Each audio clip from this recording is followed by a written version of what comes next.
I was looking at the topic of sustainable education, and I said, let us look at some of the milestones or things that have happened in the last 2 decades which define education for us.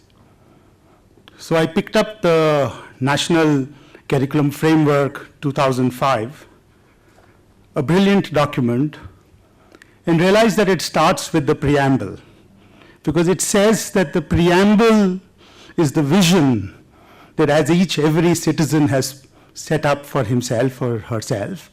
And the objective of education is to help the individual achieve that. And that's the way it's defined. And I've had an experience of running about 30 schools in the last 10 years and all variety. And when I took this preamble and went back to each of my civic teachers, I realized that they all talk about the preamble, but do not understand or follow any of the words which it talks about, whether it is democratic, whether it is republic. Do we understand what equality means? Do we understand what justice means? Do we understand what fraternity means? And in sense, fraternity is collaboration. And fraternity is what needs to happen. So I would look at, and look at what NCF talked about primarily in terms of what it wanted the education to be. It said that knowledge is not rote, but it's a construct. The children need to understand and construct the knowledge instead of being told about it. The curriculum is beyond textbooks. It also needs to be contextualized. And I have this interesting experience to tell you that, so in Impact, well, we run about 1,800 centers today across the country so we just had the opportunity to visit Kumbhalgarh. And Kumbhalgarh is one end of desert, and this is a Bhil-dominated tribe. In our center, they talk about 2 animals which they are telling the children, which is a pelican and a giraffe. And that's the challenge that we looked at, because what has happened is that from our central office in Gurgaon, the best thing is to send you those animals, which is very standard and which is taught, which talks about pelicans and giraffes and zebras, which the child will never learn, will never see, will never be able to contextualize. And I think that's one challenge that we have to look at when we start looking at education. The one large challenge that we have is that, and I spoke about it earlier, is that as students, we don't run our schools democratically.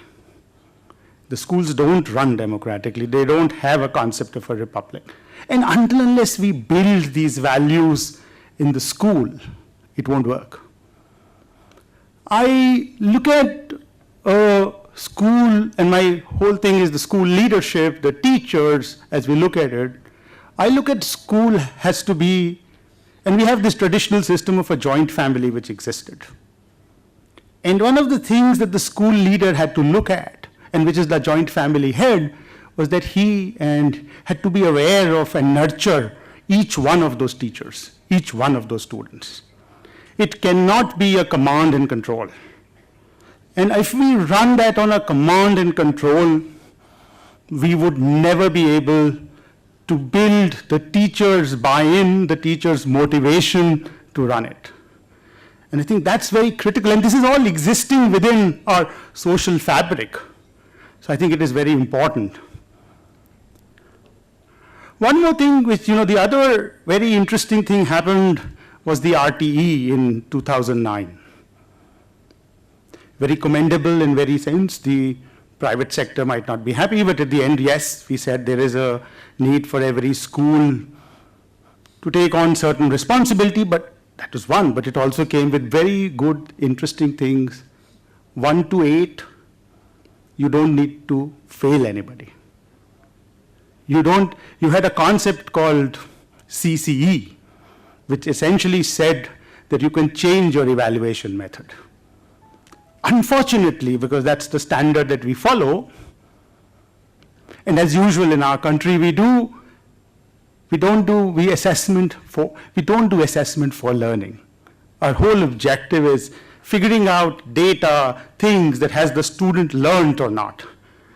But CCE was a brilliant way to do assessment for learning. Grade 1 to 8 was a great way to say that no, grades are not important. We will focus on assessment for learning. Unfortunately, we moved so fast that our focus only has been how to fill registers. The whole training of CCE was on schools to train them that please figure out how the CBSE or the board inspector would come, and there was such amount of large metrics, and the teacher was not even aware of the metrics. We did not even talk to all the stakeholders. The parents were not made aware, and they actually thought this whole project work is a big challenge for us. Why should we do it? What we do? And at the end of the day, the government is now proposing to remove CCE as well as 1 to 8 out of the system. And I think that's the challenge, that we really need to look at what we need to do on not filling registers, not looking at just data. And that's a big challenge, as it. And I was just speaking to a gentleman here, and brilliant work on getting data. But my question is that data is just one aspect. There is so much of heart in the school. There is so much of collaboration in the school. There is so much, because you just can't look at data alone. There is a context. The child comes with a context. The teacher comes with a context. And if we will just make it data, which technology will at some stage, instead of looking at using it as a tool to improve quality, we will start using it as a tool to only report. And then the reports will also help us to bring the quality of education down, because we will have great attendance, we would have great learning outcomes which would have happened.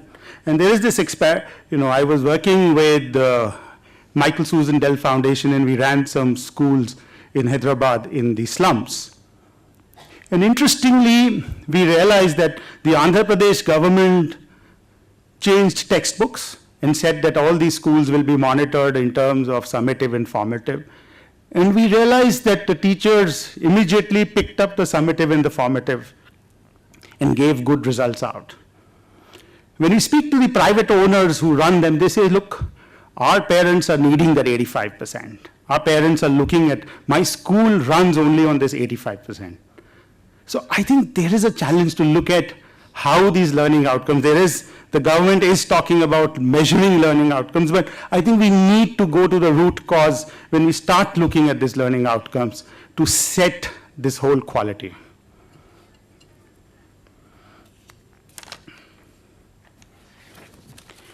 The 2010 NCFTE was again a brilliant document which was built. Unfortunately, it was built by a whole bunch of very high-profile educationists who taught education, and very few limited teachers who are the practitioners were involved in formulating it. And then we've had NCTE, which based on that has created norms for all education, but again devoid of practitioner. The programs, and there is a need to look at teacher education, certainly, but I think there is a need to also look at the teachers have come out of a system which was promoting rote learning, which was not allowing creativity. So I think the need for all of us is to focus on how do we create teachers who are creative, who are able to understand that the curriculum itself, the textbooks, can be questioned. They're giving you a methodology to do, but it has to be contextualized. They have to understand gender inequality when they do it. They have to understand, there's this interesting thing that and this is something most of you would know if you're teachers, etc., that in science labs in most of the schools, in grade 11 and 12, the girls, primarily, most of the girls would do the writing of data, and the actual experiment is done by men. And this is something which I went back to my schools, and I ran some schools in Chennai, and I asked them, and then we realized that was the case, and we introduced a system where the teachers were monitoring when the girls were doing the experiment and when the boys were doing the experiment. And if we inculcate these things, it will make a huge impact, because at the end of the day, we have to go back to the preamble, which is so important for us to look at, because that's one document which is sacrosanct. And as long as we can run education and anything on those principles, it would be great. Education, and finally, I would look at education is a collaborative effort.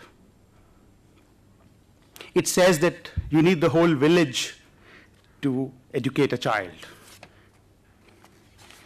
The way that I look at it is that you have to build the knowledge contextually. You have to ensure that students work in groups and teams so that they understand each other's thinking. They also figure out how to work in a group, how they can build knowledges, how they can get perspectives. And the next collaboration thing that I talk about is synthesis. One of the challenges that I see today in education is that everybody believes that he has discovered his philosophy, his content, his way of implementing is great. And I would say that each one of them is great. And I think I always compare education to the Hindu way of religion. As long as we have the right thought and the end product in place, the methodology can be different.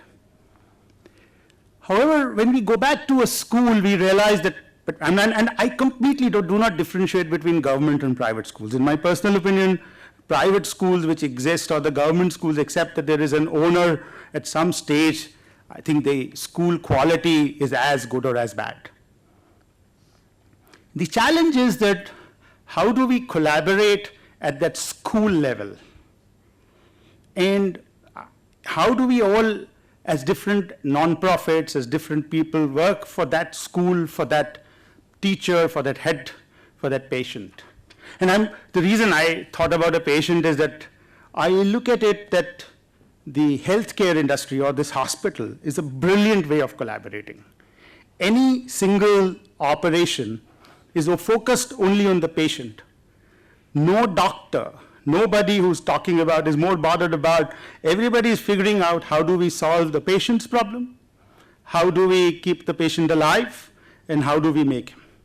And that's the same problem in education, that we have to finish our egos, we have to figure out what that problem is, put our minds together, define one leader, and the leader will change.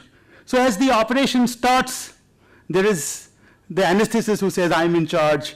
Then the person who does the operation takes over. At the end of the day, the anesthetist again takes over because he says, now I have to revive the patient. And then there is the next level of resident doctors. And I think that's the way we have to set up our things, because that's the way we can collaborate and figure out how to solve this great problem which exists. That's all that I have to say. Thank you so much.